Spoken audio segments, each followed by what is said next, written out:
Hi, this is Robbie with Tickner Photography. Today I want to do a new headshot for myself. Kind of a Facebook profile picture that's cool and artistic and whatnot.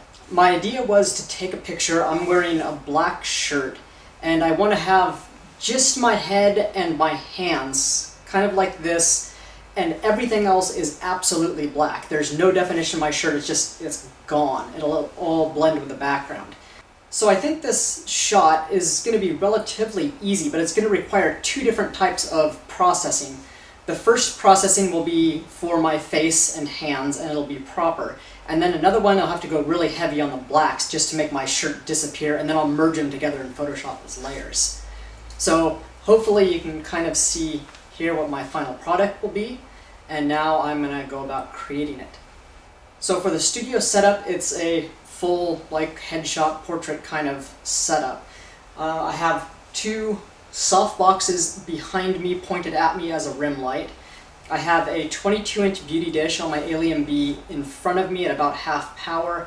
I have a white foam core underneath me to give a little bit of bounce up off of this beauty dish when it fires, so that should fill in under my eyes and under my chin. I have a Sony Alpha A77 with a Zeiss 24-70 2.8 on there. I'm probably going to be shooting around 50, 60, 70 millimeters. We'll see probably f10, between f10 and f16, I'm not sure yet. I'll vary the lighting.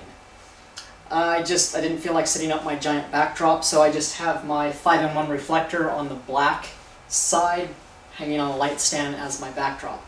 Since it's only going to be my head and hands, my upper torso, I don't need a huge backdrop. I'm going to be shooting fairly tight.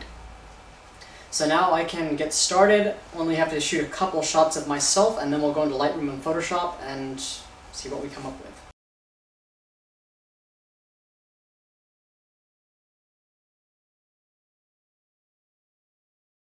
Still making adjustments to this whole setup. It always helps if you turn your radio receivers on.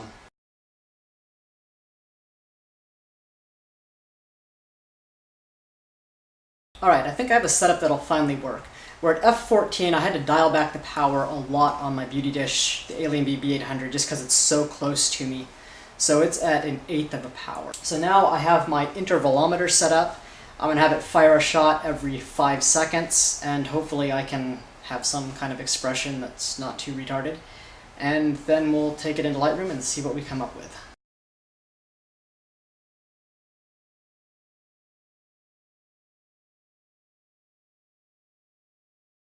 Alright, something might work. Let's go look. So now into Lightroom, here are a couple of the shots that we just took that look kind of cool. I think my favorite is this one. It has a little bit of a sinister look on it. I think will suit our purposes perfectly. It's not exactly centered, but since this is going to fade to total blackness, we should be able to crop in just a smidge to re-center it. So now we'll do a quick edit on this. So our first edit of this is going to be for the face and hands. So just do this pretty quickly. We'll see what we come up with. It's face, so I'm going to lower the clarity quite a bit. Okay, and that's looking pretty good. A little bit of that.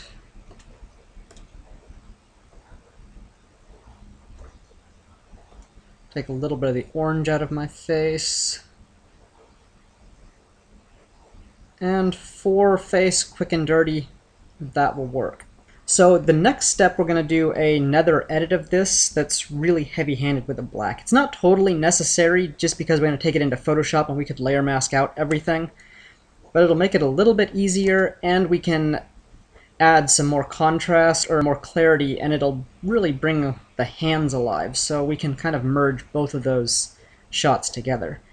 So you'll see how the clarity kind of brings the hands alive. It does a little bit to my face that I don't really like, but it really brings the hands out. So now we can take the blacks down just an extreme level. seems to be bringing out a lot of red in there, so let's see if we can remove a little bit of that. Not that much, but okay. So something like that, and then we'll be able to clean this up in Photoshop. So now let's take these into Photoshop, open as layers.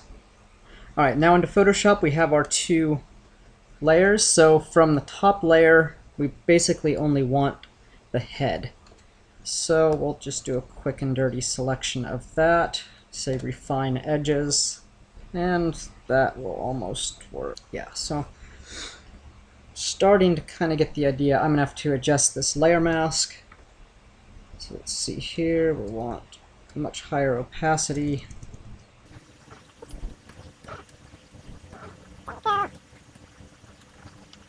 Just the high clarity version of the hair looked a little bit funny. And the high clarity version of the fingers are a little bit too extreme, so I'll drop my opacity and kind of paint some of the original back in here.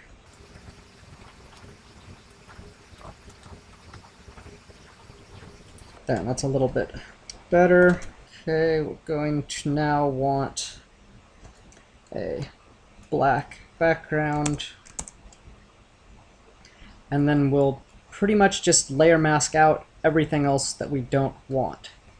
So we'll add a layer mask to our background, our main layer. We'll turn up our opacity, and then we'll start erasing stuff.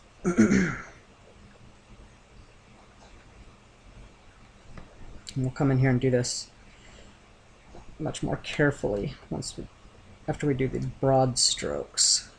Okay.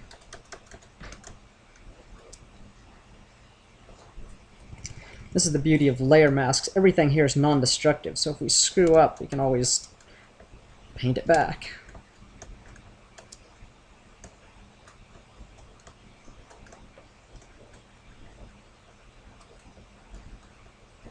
And if you wanted to leave a little bit of the outline of the shirt, if you didn't want it to fade to total black, you could do that. Just adjust the density of your layer mask, just to give a little bit of a shadow of a shirt, but in this case I want to erase it all. Okay, and now final step is just this crop right here. And something like that ought to do it. So this is pretty close to a finished draft. One of my lights was a little bit hot on the side of my face, so we can add an adjustment layer to see if we can cool that down just a smidge. Not sure how well that will work. And we only want to use a little bit of this adjustment layer.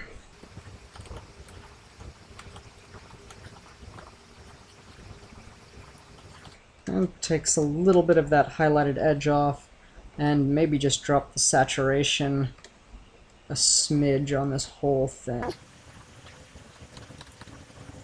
And I think we have a working draft. So I hope you found this somewhat helpful. If you have any questions or comments, please leave them below.